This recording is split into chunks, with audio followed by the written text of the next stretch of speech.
몸에 불편감을 느끼시는 거는 급성으로 염증이 생겼을 때 불편감을 대부분은 느끼시고, 만성적인 염증인 상태에서는 크게 불편감이나 통증이나 그런 부분이 없기 때문에 실제적으로는 잇몸의 상태가 좋지 않아도 환자분들은 크게 자각 증상이 없으실 수는 있어요.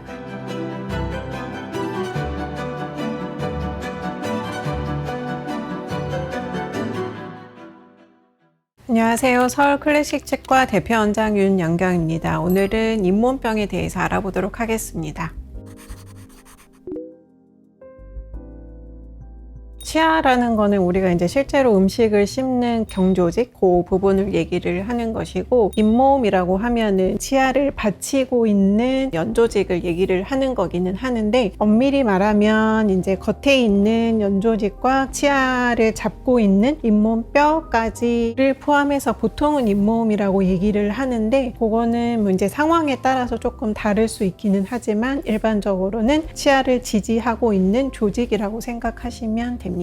그래서 충치라고 하는 것은 치아 자체에 구멍이 뚫렸거나 아니면 충치를 얘기를 하는 것이고, 잇몸병이라고 하는 거는 치아 주변에 주변 조직에 문제가 생겼을 때 잇몸병이라고 지칭을 하게 됩니다. 제일 간단하게는 양치할 때 피가 나는 걸로 느끼실 수가 있고요. TV에서 광고에서 보면 붓고 피가 나는 이런 식으로 이제 광고를 하게 되는데, 거울을 봤을 때 내 잇몸의 색깔이 핑크색을 띠고 있으면은 건강한 상태라고 보시면 되시고, 이 색깔이 점점 붉어질수록, 그리고 뭔가 정상적인 단단함이 아니고 약간 부풀어 있거나 아니면 조금 더 많이 부어 있거나 붓기를 보일 때도 잇몸병이 있다고 보실 수가 있고요. 몸에 불편감을 느끼시는 거는 급성으로 염증이 생겼을 때 불편감을 대부분은 느끼시고, 만성적인 염증인 상태에서는 크게 불편감이나 통증이나 그런 부분이 없기 때문에 실제적으로는 잇몸의 상태가 좋지 않아도 환자분들은 크게 자각 증상이 없으실 수는 있어요. 근데 이제 대부분 만성적인 치주 질환을 가지고 계신 경우에 몸에 어떤 면역력이 많이 떨어졌거나 아니면 컨디션이 안 좋거나 피곤하거나 하면은 급성으로 조금 활성화가 되는 경향이 있기 때문에, 그런 만성적인 잇몸병을 가지고 계신 경우에는 급성으로 나타나는 빈도 또한 잦은 편이기는 합니다.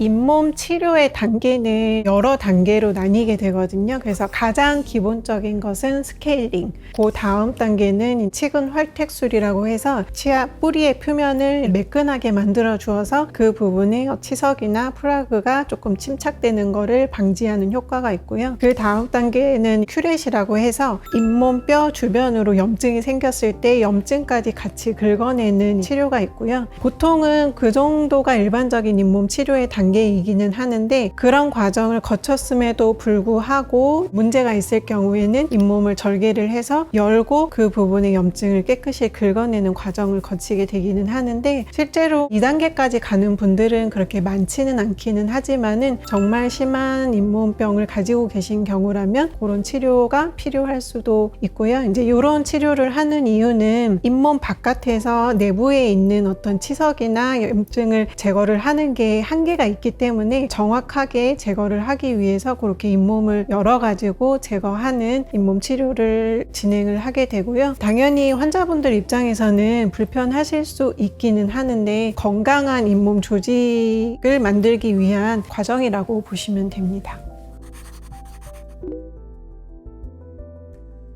치약이나 또는 그런 복용하는 약은 어디까지나 보조제의 역할을 하는 거고, 잇몸에 좋다고 광고를 하는 치약들은 잇몸 질환을 유발하는 세균을 제거하는데 조금 더 효과적이고, 치아 표면에 플라그나 치태 등이 쌓이는 거를 조금 더 잘 예방할 수 있는 그런 역할을 하는 걸로 알려져 있기는 하는데, 입솔질 방법 자체가 잘못되어 있으면은 아무리 좋은 치약을 써도 효과는 없는 거기는 하거든요. 그래서 그래서 가장 중요한 거는 올바른 칫솔질로 깨끗하게 치아 면을 유지를 하는 게 가장 중요한 부분이고, 그리고 이제 TV에서 광고하는 그런 이제 복용약들은 이거 자체가 치료제의 역할을 하는 거는 아니고, 치과에서 잇몸 치료를 받고 나서 그 약을 드셨을 경우에 잇몸의 염증이나 또는 부종을 효과적으로 감소시키는 역할을 하고 있고, 잇몸을 재생시키는데 조금 효과적인 성분들이 들어있기는 하는데, 기본적으로는 이게 물리적으로 어떤 치석이나 염증들이 제거가 된 후에 그런 약을 복용하셔야 효과가 있는 거기 때문에 반드시 치과 치료와 병행해서 복용을 하셔야 되는 부분이고요. 비타민이나 그런 영양제처럼 장기간 드시는 게 아니고 일정 기간 동안 복용을 해보시고 효과가 있으면은 조금 더 복용을 하실 수는 있겠으나, 효과가 없다고 하면 다시 본인의 잇몸 상태를 체크하고 치료법을 찾아야 되기는 합니다.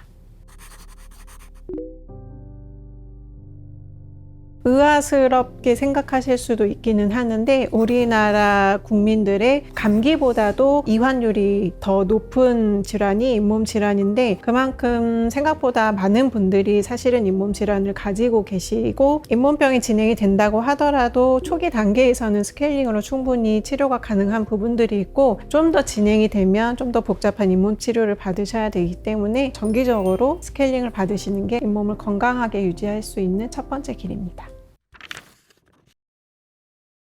오늘은 잇몸 질환에 대해 알아보았고요. 지금까지 서울 클래식 치과 대표원장 윤영경이었습니다.